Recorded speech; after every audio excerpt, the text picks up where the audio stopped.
నాగరికత అంటే హక్కుల పరిరక్షణ, అందరికీ సమన్యాయం. నాగరికత అంటే సౌకర్యవంతమైన జీవితానికి చేసుకునే ఏర్పాటు.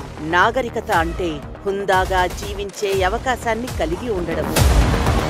మన హైదరాబాద్ ఇలాంటి నాగరికతతోనే విలసిల్లింది.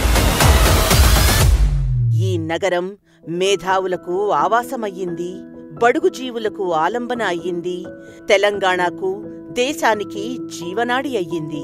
ఈ నగర పౌరులు ఈ నగరానికి ఒక ప్రత్యేక గుర్తింపు తీసుకొచ్చారు. ఈ నగరం అంతర్జాతీయ ఖ్యాతి గడించింది. అదే సమయంలో స్థానిక గుర్తింపును కొనసాగిస్తోంది. ఇది ఆధునిక నగరం, కానీ మూలాలను మర్చిపోలేదు. రాజకీయ చైతన్యం ఉన్న నగరం, కానీ ప్రశాంతత ఉన్న నగరం. ఈ నగర పౌరులకు తమ హక్కులు, బాధ్యతలపై పూర్తి అవగాహన ఉంది.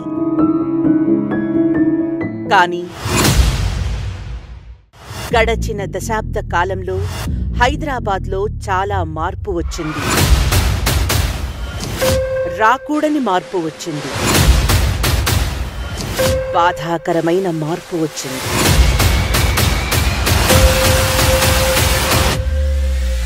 హైదరాబాద్ పౌరుల సహజ స్వభావాన్ని మార్చే ప్రయత్నం జరిగింది.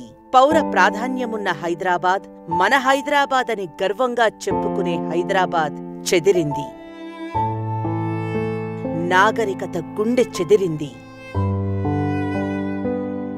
గడచిన 10 ఏళ్ల కాలంలో జరిగిన తప్పుల కారణంగా హైదరాబాదీలు ఎన్నెన్నో బాధలు అనుభవిస్తున్నారు. వారి జీవితం అల్లకల్లోలమయ్యింది.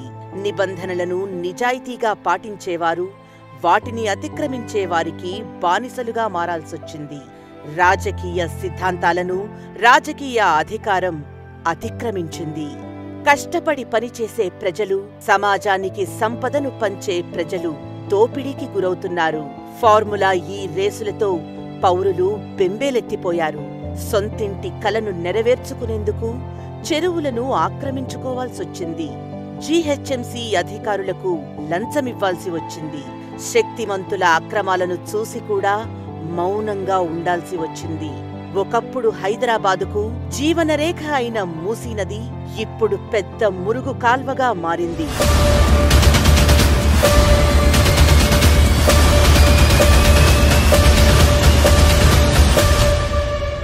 మూసీ నది కేవలం ఒక నది మాత్రమే కాదు.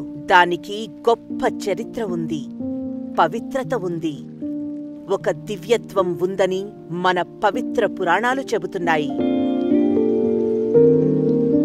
లక్షల మందికి తాగునీరు, సాగునీరు అందించిన నాటి జీవనది ఈనాడు ఒక మురుగునీటి కాల్వగా మారింది.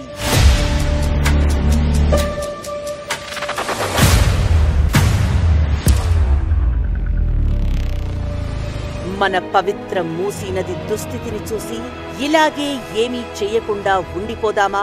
గంగానది, సబర్మతీ నది వంటి నదులను ప్రక్షాళించడాన్ని స్వాగతిస్తున్న పార్టీలు, నాయకులు మన ముచుకుందా నదిని ఎందుకు ప్రక్షాళించవద్దంటున్నారు? మురుగు నీటితోనే పారాలని ఎందుకు అనుకుంటున్నారు? వారి వెనక ఉన్న స్వార్థమేంటి? కేవలం పర్యావరణానికి సంబంధించిన అంశం మాత్రమే కాదు. మన గుర్తింపు కోసం పోరాటం, మన సంస్కృతి పరిరక్షణకు పడుతున్న ఆరాటం, మన భవిష్యత్తు కోసం మనమందరం అవ్వాలి మరో ఉద్యమ కెరటం. మూసీ ప్రక్షాళన మన హక్కు. ప్రక్షాళన అని అంటే అది నది పుట్టిన ప్రదేశం దగ్గర నుంచి ఎటువంటి అభివృద్ధి మన పథకాలు చేస్తాం. మూసీలా మట్టి తీసి రిటర్నింగ్ వాల్ గట్టనే ప్రజలకి లాభం అవుతుంది, ప్రజలు కూడా సేఫ్ అవుతారు. ఈనాటి ఈ సమావేశం, ఈనాటి మనందరి సమాలోచనం గొప్ప ముందడుగు కావాలి. మూసీ పునరుద్ధరణకు నాంది కావాలి. ఒకప్పుడు చక్కగా శోభిల్లిన అసలు సిసలైన హైదరాబాదీ నాగరికత మళ్లీ పరిమళించాలి. పౌరులందరూ నిర్భయంగా, సుఖంగా, సంతోషంగా జీవించాలి. మూసీ నది మన గతం, మూసీ నది మన వర్తమానం, మూసీ నది మన భవిష్యత్తు. హైదరాబాదీ మేలుకో, న్యాయం కోసం గళమెత్తు. మన హైదరాబాద్ మన హక్కు.